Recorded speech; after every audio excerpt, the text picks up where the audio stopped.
Hi, this is Lucia with The Art of Love. I'm a dating and relationship expert specializing in helping you get your ex back. And welcome back, No Contact Army. Have you been using our app Silencio to help you stay no contact? If you haven't and you want to download it, it's free. The link is below this video. And if you too would like to join the No Contact Army, all you have to do is hit the subscribe button and the bell notification, and you're in. And to read the No Contact Army manual, go to nocontactsecrets.com, where you can download 2 free chapters before purchasing the book. Today, I want to talk about which texts from your ex you should respond to. I have another video about responding to texts, and most of that video, which is over 20 minutes, gives you examples of texts you shouldn't respond to. And I decided that I should do one about what you should respond to, because a video I did recently about always ignore this text. The title is about always ignore this text. And of course that is the first text, unless there is something significant said, which is the exception that I mentioned in that video. So here I am making the video that I promised. And people get confused about which texts to respond to, what's significant. So I'm going to answer that question. Hopefully things will be clearer by the end of this video. If not, I do have a solution for you. So I actually have a text that someone sent, that an ex sent to someone, and I posted it in my community tab. And by the way, if you haven't checked out my community tab on YouTube, you really should, because since I only post a video once a week, the only other way for me to stay in contact with the No Contact Army is to post quotes and questions, etc. in the community tab. And I do that almost every day, and we have a nice little discussion over there. So be sure to check that out. And so I posted this text from an ex, and I said this is an example of something that's significant. And it was interesting to see the responses. And in fact, someone responded with a text that she got that she wasn't sure if it was significant. So I'm going to actually compare the 2 texts and see why one is a text that you should respond to and one isn't. Okay? All right. So the first text is it okay if I call you later? If you're busy, I understand.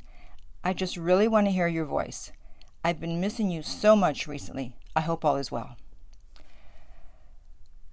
That is a text you should respond to, and I'll explain why in a minute. Now, here's another text that comes across as significant, but I'll explain in a minute why it's not. And this text says, I've been thinking about you. Hope you're doing good. Miss our van trips and the fun we had. So that sounds significant, and I can understand why you would be confused, but there is a difference between the 2 texts. So let's look at the first one. Is it okay if I call you later? So he's being humble. He's being vulnerable. He's putting himself out there for rejection, because she may say no or not respond at all.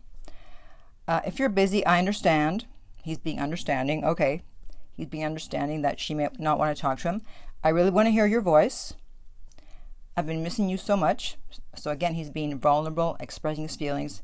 Hope all is well. So he's, being nice at the end. The other one, he's not being vulnerable, and he's more centered on himself. I've been thinking about you. Okay, what? Yeah, you've been thinking about me, and what have you been thinking? You could have been thinking a million things. You could have been thinking, thank God I broke up with her. Hope you're doing good. I mean, anybody can say, hope you're doing good. An acquaintance can say, hope you're doing good. An enemy can say, hope you're doing good. Meanwhile, they hope you're not. So that doesn't mean anything. Miss our van trips and the fun we had. So he didn't say, I miss you. Oh, you miss the van trips and the fun. You don't miss me. You don't miss the closeness. You don't miss the relationship. You miss the van trips. So you see how those are 2 completely different texts? And even someone saying that they missed you doesn't necessarily mean you need to respond. And I made a whole video on what to respond if someone says, I miss you. And often people don't want to be vulnerable, and that's what he's doing here. There's no vulnerability here. There's no way that he can be rejected. He's not asking, oh, can I call you, or I miss your voice. And so he mentions missing the band trips. I've had people tell me that their exes said, oh, I miss the dog. I miss the cat. Well, what about me? You miss the dog, but not me. So that's someone not wanting to be vulnerable, not wanting to be humble, and therefore it's not a text you should respond to. And so someone responded to my response because I told the person that wrote the second text or received the second text that she should not respond to that, even though she was freaking out and thinking that she should. And he said, no disrespect to Lucia because I'm a big fan, but you should have responded, in my opinion, maybe 6 to 8 hours later. Listen, 6 to 8 hours is not going to make a difference. Okay, if you want to make a statement by waiting to respond, you wait 2 days, you wait a week, you wait 2 weeks. 6 to 8 hours is nothing. It's not always about if he's interested, he'll contact you again. Yeah, it is. That's exactly what it is. It's interest level. He disrespected you by breaking up. Not necessarily. It's not a disrespect if someone breaks up with you. If they don't want to be with you anymore, then it is what it is. They don't want to be with you anymore. It doesn't mean they disrespect you unless they broke up in a way that was disrespectful. But he also sent what I believe is a significant message. And no, it's not, because I've just explained why it's not. Remember, not everyone is going to spill their guts on the first text. I've never said that they're going to, and never said that they should. But they have to be humble and be willing to be vulnerable. And that did not exist in the second text. I think this guy doesn't want to be humble and vulnerable.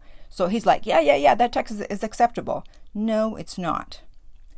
And he goes, honestly, if I made a mistake and left my girlfriend, and said what he said in that text and she ignored it, that's a sign of disrespect. No, it's not. Boy, this guy, I bet you this guy gets disrespected easily, or he feels that he's being disrespected easily. If you broke up with someone and you don't send a significant text and they don't respond, it's not disrespectful.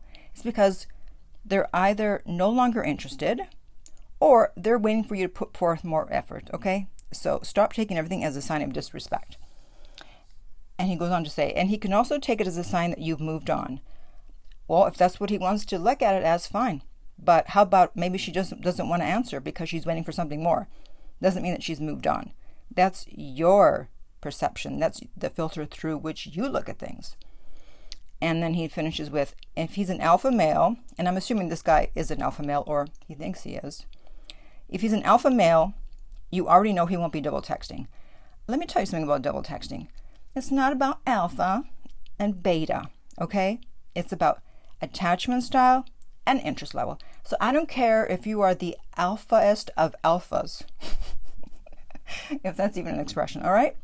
If you have an anxious attachment style and you have a 90% attraction level, interest level, you're double texting, okay? So it's not about being alpha. So I'm going to read a few more responses to the first text, which I said was significant, just to show you what people's views are. And someone said, being vulnerable absolutely show they deserve a response. Still need to earn it, though. Of course, you respond, but they still need to earn their way back in your life. That's why I made the video about the 6 questions to ask your ex if they want to get back together. Someone else said, my response would be block. Why? You are being too harsh, and y'all got to chill with the blocking. You go blocking for no reason. I mean, he's being vulnerable and you're going to block him? What's that going to do? The next comment says, this is definitely something I would consider as a significant message, but what about it being at nighttime? Because the text was sent at 11:30 at night. Wouldn't it just mean he wants his fix, especially since it's almost midnight? Gives me red flags. Listen, a lot of times people do hear from their exes at nighttime because in the daytime they can keep busy, they got work and things going on, but then at night their mind starts to wander and they start thinking about the breakup and the ex, and they contact them. So no, I don't see it as a red flag, the fact that he wrote at night. Now, a guy wrote, bet she was turned off by that beta message. So listen, if this was a relationship, okay, or the beginning of a relationship, and they sent that question, it might be considered a beta message, especially the fact that he asked for permission to call. He could have just said, I want to call you later. I want to talk to you later. Are you available? That would have been a better way to put it. That wouldn't be as beta.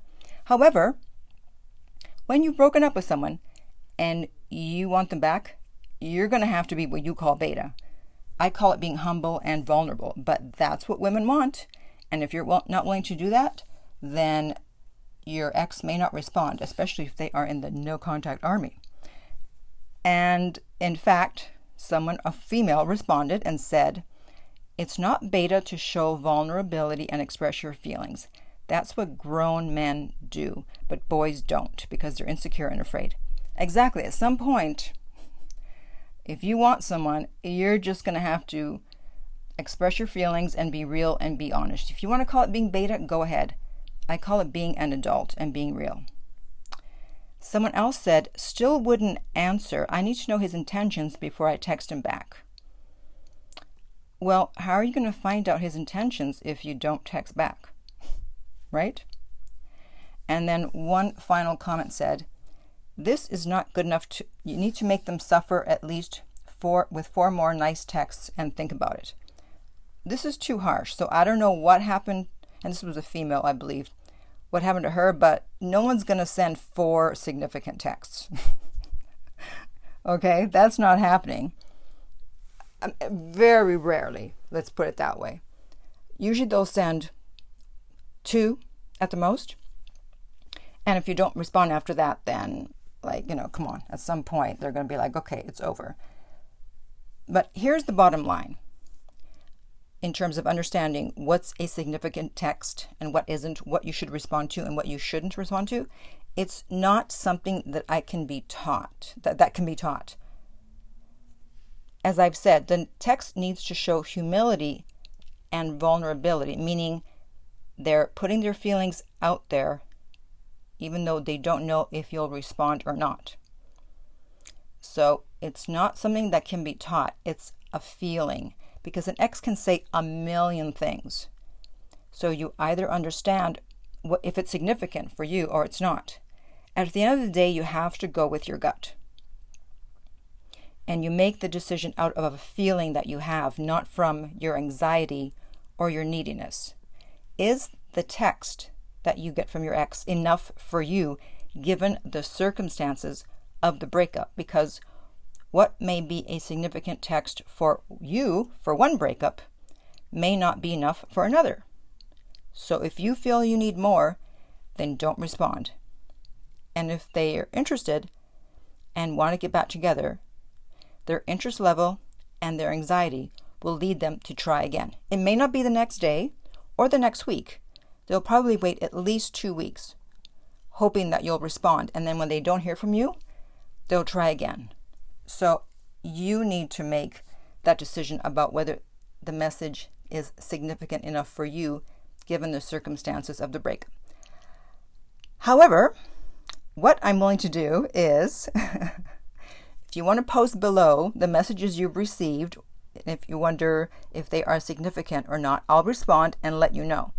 But keep in mind, I'm simply going by the message. I don't know the circumstances of the breakup. So if you want a more thorough answer, then you can get coaching from me, and you can email me at theartoflove.net. The direct link is below. It's below every single video, and we'll send you the rates. Okay? So if you get a message, you're not sure if it's significant, go ahead and post it below and wait for me to respond. You don't need to respond right away. Okay? So cool your jets, post your message, and I'll let you know whether I think you should respond or not. And if this video has been helpful, please like, subscribe, and share. If you're listening to this as a podcast, please rate and review. And finally, remember that love inspires, empowers, uplifts, and enlightens.